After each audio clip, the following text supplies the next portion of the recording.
recently about the idea of cross-network and cross-platform gaming.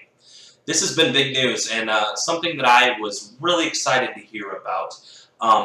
It was actually recently proposed by the Microsoft Corporation first about opening up the idea of playing these games online between systems, between platforms altogether. And it was pretty awesome. Microsoft kind of dropped a huge bomb recently. It's something they've actually been hinting at for a while now. Actually, for a few years, they've been kind of poking this idea around of being able to play between systems. It's been no secret lately too that Sony has been outselling Microsoft at a pretty quick pace. Right now, it's on average there is twice as many PS4s in homes as there are Xbox Ones. So it's one of those things where it could be considered by Microsoft to be one of two things. It could be just an olive branch being extended amongst the other platforms, being PlayStation 4 and PC, or it could be, to some people, a signal of a white flag, that they're being outsold, they're being outperformed. Either way, I think this is a win for gamers. I think it's a win for developers and games in general. It's really been something that people have been waiting for a very long time, it's a shame that we're here in 2016 and now it's really first being introduced as a new idea. I guess not a new idea, but that it's actually being worked towards. But I'm taking it as a positive thing. Everyone should. I think it's exciting. I think it opens up a lot of things for gamers.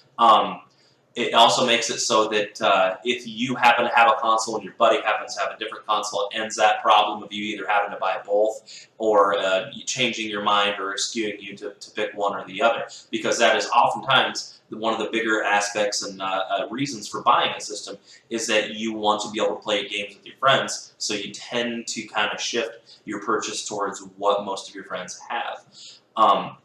Sony has yet to respond about this, and I think in the official statement that Microsoft released, they said that they're open to this, and any other developers or networks that are would be willing to cooperate or to participate, I believe is the way they worded it, would be welcome to.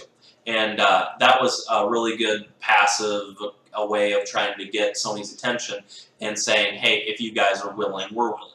And it's a really great thing. It's kind of a PR move, honestly, because Sony doesn't have to accept that invitation. They don't have to play along. They can say, you know, this is our network, we're doing great, we don't need to do that. But I think if they did that, they would risk kind of getting a black eye in the public's perception, just because they're really not benefiting by not doing it, other than saving the programmers and developers a few extra steps and a headache of making those games compatible on both networks. Now, they have not responded, like I said, but some games have gone out already, and developers have already kind of taken this news, and a lot of developers have been working on making their games compatible already. Rocket League is a very popular game right now. A lot of people are playing it, enjoying it. They have, the developers have gone ahead and worked out the technical aspects of it, so that if they go ahead and cooperate between PC, Sony, and Microsoft, that game would be available as the first game that you could go ahead and play against. You could have people on PlayStation 4 playing against people on Xbox One, which would be great. But right now, it's kind of a political game between the two companies from a business standpoint. The other things that it involves, like I said before, is it could potentially cause a headache, and it probably would, for developers to make those games when they're producing them, to make them compatible on both networks. But the thing of it is that I think those developers would be kind of maybe pressured into a situation where they'd go ahead and endure that headache, they'd go through the extra effort to make those adjustments, because the marketing value of making it compatible on both sides would basically widen your ability to sell. So I think that would be kind of overshadowed pretty quickly about them not wanting to do that. Overall, this is something that's been long overdue. People have been talking about playing between systems since, I was in high school. It's been talked about ever since the two main systems had fully functional and competitive online gaming. Now, the first time I got experience with any type of online gaming was back when Halo 2 was popular with the first Xbox console. And Xbox Live has been around since then, and even a little before. I think they started up their network in 2002, so they've been around for a long time. They actually had a head start on Sony by a bit. Now, there were some online options with the PlayStation 2 and that, but it really didn't get that full network of online gaming really until the PlayStation 3, and they just kind of hit the ground running, and they did a pretty good job. I mean, the PlayStation Network is a great network. But with the Xbox 360 being on Xbox Live, with their Halos, with their Gears of War, with their Call of Duty, obviously, they had a big pull in their market, and I think that was a lot of the Xbox 360's success was attributed to that network. And now, if they can get this deal, worked out between these companies, I think it could generate more interest in the Xbox One. And what I mean by that is if people say people really like some of the exclusives on Xbox, like your Halos or the Tomb Raiders that have been signed exclusively to Microsoft, but their friends are playing PS4 and they want to be able to play the Maddens, the Call of Duties, the what have yous on that.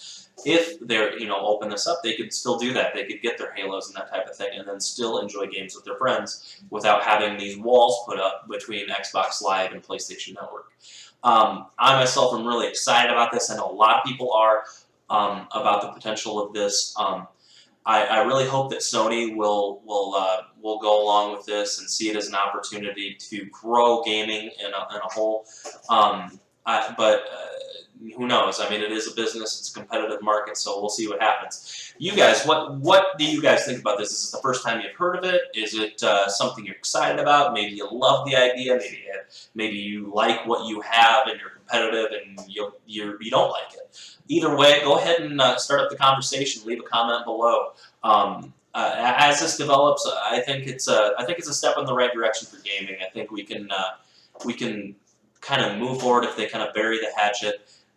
There'll still obviously be competition between the games, that type of thing, and I really think this benefits gamers. I think it's a great time to be into video games, and it's only going to get better from here.